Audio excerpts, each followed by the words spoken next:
মাধ্যমিক ও উচ্চ মাধ্যমিক পাস প্রতিটা ছাত্রছাত্রীদের জন্য বিরাট সুখবর। তোমরা ইতিমধ্যে জেনে গেছো মাধ্যমিক ও উচ্চ মাধ্যমিকের পরে বিভিন্ন ধরনের সরকারি স্কলারশিপে আবেদন করা যায়, যেগুলিতে আবেদন করে ভালো অ্যামাউন্টও পাওয়া যায়।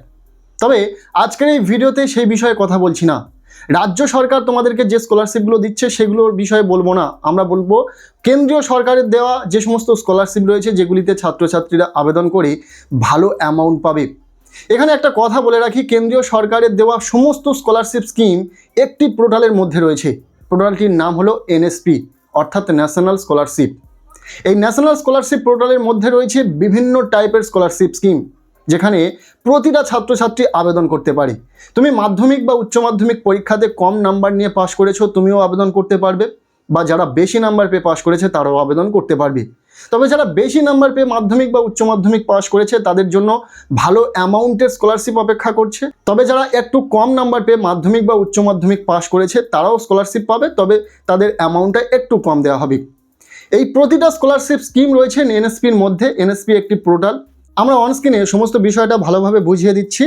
এনএসপির মধ্যে রয়েছে বিভিন্ন টাইপের স্কলারশিপ স্কিম। এখানে স্কুল এডুকেশন থেকে শুরু করে হায়ার এডুকেশন, কলেজ, ইউনিভার্সিটির ছাত্রছাত্রীরাও কিন্তু স্কলারশিপে আবেদন করতে পারবে। জাতি ধর্ম নির্বিশেষে প্রত্যেকটি ছাত্রছাত্রী আবেদন করতে পারবে। তবে বিশেষ একটা ক্রাইটেরিয়া রয়েছে, সেই ক্রাইটেরিয়া তোমাকে ফিল করতেই হবে, এবং তারপরে যদি তুমি আবেদন করো তুমি সিলেক্ট হয়ে গেলে ভালো অ্যামাউন্ট পেয়ে যাবে। যেহেতু এটি কেন্দ্রীয় সরকারের দেওয়া স্কলারশিপ, তো রাজ্য শুধু পশ্চিমবঙ্গ নয়, বিভিন্ন রাজ্যের ছাত্রছাত্রীরা এখানে আবেদন করে এবং এই স্কলারশিপের টাকা পায়।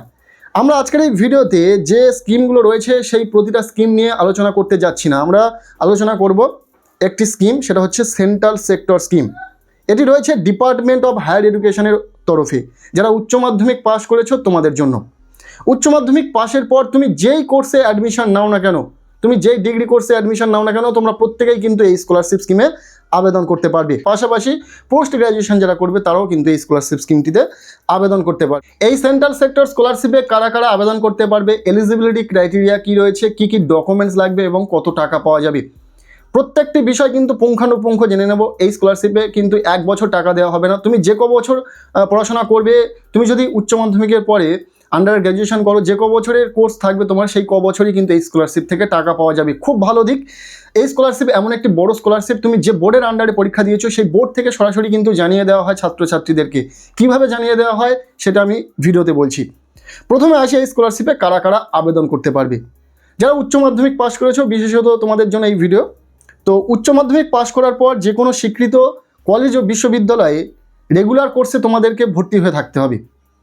যারা ডিস্ট্যান্সে পড়াশোনা করবে তারা কিন্তু এই স্কলারশিপটি পাবে না। উচ্চ মাধ্যমিকের পরে যে সমস্ত কোর্সে পড়াশোনা করলে তোমরা এই স্কলারশিপে আবেদন করতে পারবে, যেমন রয়েছে BA, BCom, BSc, BBA, BCA, MBBS, BTech, আরও ইত্যাদি ইত্যাদি বিভিন্ন কোর্সে পড়াশোনা করলে কিন্তু ছাত্রছাত্রীরা এই স্কলারশিপে আবেদন করতে পারবে।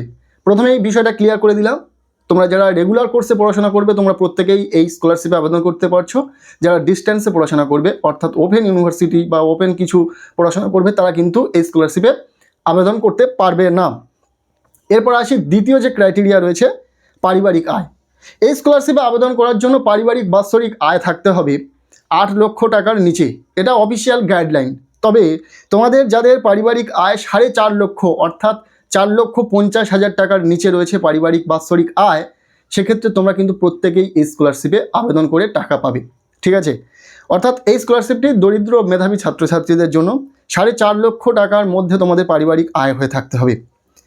এরপর বিশেষ যে ক্রাইটেরিয়াটি রয়েছে এই স্কলারশিপে আবেদন করার জন্য, কত নাম্বার তোমার থাকতে হবে, এটা নিয়ে তোমাদের অনেকেরই প্রশ্ন রয়েছে। এই স্কলারশিপে আবেদন করার ক্ষেত্রে নাম্বার পার্সেন্টেজের ক্রাইটেরিয়া নেই, নাম্বার পার্সেন্টাইলের ক্রাইটেরিয়া রয়েছে। অর্থাৎ তোমার 80 পার্সেন্টাইল নাম্বার থেকে থাকলে তুমি এই স্কলারশিপে আবেদন করতে পারবে। অনেকের পার্সেন্টাইল বিষয়টা বুঝতে অসুবিধা হয়, তাদের ক্ষেত্রে বলে রাখি, পার্সেন্টাইল বলতে তুমি কতটা এগিয়ে রয়েছো। 80 পার্সেন্টাইল বলতে 20% তোমার এগিয়ে থাকতে হবে। তোমার যতজন স্টুডেন্ট ওই বোর্ডের আন্ডারে পরীক্ষা দিয়েছে, টপ 20-র মধ্যে তোমাদেরকে থাকতে হবে। টপ 20 র্যাঙ্কের মধ্যে নয়, টপ 20%-এর মধ্যে থাকতে হবে। বিষয়টা আরও ভালোভাবে বলতে গেলে, যদি তোমার বোর্ডের আন্ডারে 1 লক্ষ ছাত্রছাত্রী পরীক্ষা দিয়ে থাকে, তাহলে প্রথম 20,000 ছাত্রছাত্রীদের মধ্যে তোমার থাকতে হবে। আর যেহেতু তোমার উচ্চ মাধ্যমিক বোর্ডে ওয়েস্ট বেঙ্গল বোর্ডের আন্ডারে পরীক্ষা দিয়েছে, প্রায় 6.5 লক্ষ ছাত্রছাত্রী পরীক্ষা দিয়েছো, প্রায় 6 লক্ষ ছাত্রছাত্রী পাস করেছো। তো সেক্ষেত্রে 1,20,000-এর মধ্যে যদি তোমার র্যাঙ্ক হয়ে থাকে, ঠিক আছে, তোমরা প্রত্যেকেই কিন্তু এই স্কলারশিপে আবেদন করতে পারবে। এবার অনেক ছাত্রছাত্রীদের মধ্যে এই প্রশ্নটি নিশ্চয়ই জেগে উঠেছে যে আমি কিভাবে বুঝবো যে আমি টপ 20% মধ্যে রয়েছে, অর্থাৎ 80% ওপরে আমার মার্কস রয়েছে। এটা বোঝার দুটি উপায় রয়েছে। নাম্বার 1, তুমি যে বোর্ডের আন্ডারে পরীক্ষা দিয়েছো সেই বোর্ড কর্তৃপক্ষ কিন্তু জানিয়ে দেবে যে টপ 20% মধ্যে কারা রয়েছে। তারা একটি লিস্ট পাবলিশ করবে, সেখানে কিন্তু প্রত্যেকটি স্টুডেন্টের নাম, রোল নম্বর দেওয়া থাকবে। 80% ওপরে কারা রয়েছে, কারা সেন্ট্রাল সেক্টর স্কিমে আবেদন করতে পারবে, সেটার কিন্তু একটা লিস্ট বের করে। এবং সেই লিস্টটা যদি তুমি না পাও, তুমি ধরো পেলে না, তাহলে তুমি কিভাবে বুঝবে? এক্ষেত্রে বোঝার একটাই উপায়, তুমি যখন ন্যাশনাল স্কলারশিপে অর্থাৎ এই সেন্ট্রাল সেক্টর স্কলারশিপে আবেদন করবে, তখনই কিন্তু সেন্ট্রাল সেক্টর স্কলারশিপে আবেদন করার সময় ওয়েবসাইট সরাসরি তোমার বোর্ডের যে তথ্য সেটা নিয়ে তোমাকে ডিটেক্ট করবে তুমি ওই পার্সেন্টাইলের মধ্যে রয়েছো কিনা, অর্থাৎ টপ 20%-এর মধ্যে তুমি রয়েছো কিনা। তাহলে তোমার অ্যাপ্লিকেশান আগে এগোবে, অর্থাৎ তুমি অ্যাপ্লিকেশানটা করতে পারবে, না হলে কিন্তু করতে পারবে না। এই দুটি উপায়ে তুমি কিন্তু বুঝতে পারবে তুমি টপ 20%-এর মধ্যে রয়েছো কিনা। ক্লিয়ার? অর্থাৎ তোমাদের জন্য বিরাট বড় সুখবর এটাই যে তোমরা বেশিরভাগ ছাত্রছাত্রীরা কিন্তু এই স্কলারশিপে আবেদন করতে চলেছো।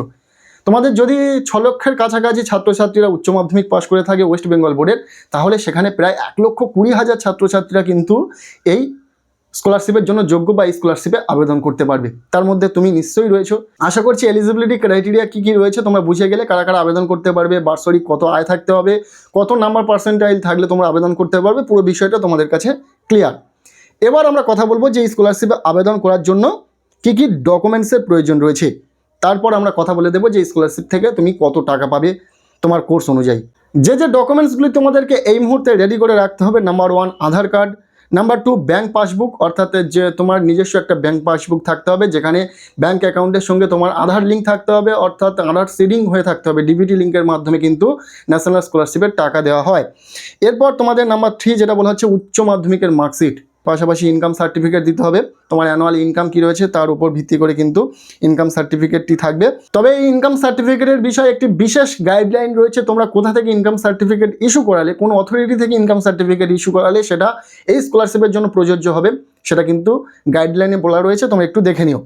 এরপর নাম্বার 5 তোমার কলেজ ভর্তির রসিদ লাগবে, অর্থাৎ তুমি যে কোর্সে অ্যাডমিশন নেবে সেই কোর্সে ভর্তির যে স্লিপ রয়েছে রসিদ, সেই রসিদ কপিটি রাখবে। এরপর লাগবে তোমাদের বোনাফাইড সার্টিফিকেট, যেটা ন্যাশনাল স্কলারশিপের পোর্টাল থেকে পেয়ে যাবে এবং সেটাতে সিল সিগনেচার করতে হবে তুমি বর্তমানে যে কোর্স নিয়ে পড়াশোনা করবে সেই কোর্সের সেই কলেজের হেডের থেকে। ঠিক আছে, বিষয়টা ক্লিয়ার? এই কটি ডকুমেন্টস তোমরা রেডি করে রাখো যেগুলি তোমাদের ন্যাশনাল স্কলারশিপে আবেদন করতে সুবিধা হবে। এরপর আসি টাকার পরিমাণ, তুমি স্কলারশিপে আবেদন করলে কত টাকা পাবে। দেখো, তোমরা যারা উচ্চ মাধ্যমিকের পরে বিশেষ করে আন্ডার গ্র্যাজুয়েশন করবে সেক্ষেত্রে তোমরা প্রতি বছর এই স্কলারশিপ থেকে 10 থেকে 12,000 টাকা পাবে। তবে যারা পোস্ট গ্র্যাজুয়েশন করবে সেক্ষেত্রে তারা কিন্তু প্রতি বছর 20,000 টাকা পাবে এই স্কলারশিপ থেকে। তাহলে তুমি স্কলারশিপে আবেদন করলে প্রথম বছর উচ্চ মাধ্যমিক দেওয়ার পর কলেজে গিয়ে প্রথম বছর এই স্কলারশিপে আবেদন করলে তুমি 12,000 টাকা পেয়ে গেলে। সেকেন্ড বছর তোমাকে কিন্তু আবার পুনরায় 12,000 টাকা পাওয়ার জন্য তুমি যে প্রথম বর্ষের পরীক্ষায় দুটো সেমিস্টার মিলিয়ে তোমাকে কিন্তু 50% মার্কস থাকতে হবে। এই ক্রাইটেরিয়া তোমাকে মেনটেন করতেই হবে, তাহলে কিন্তু প্রতি বছর এই স্কলারশিপ থেকে তুমি এই স্কলারশিপের টাকা পেয়ে যাবে। পরপর যে বছরে তোমার কোর্স থাকবে প্রতি বছরই কিন্তু তোমরা এই স্কলারশিপের টাকা পাবে। আশা করছি ন্যাশনাল স্কলারশিপের আন্ডারে থাকা এই সেন্ট্রাল সেক্টর স্কলারশিপ স্কিম সম্পর্কে তোমাদের সম্পূর্ণ বিষয়টা ক্লিয়ার হয়ে গেল।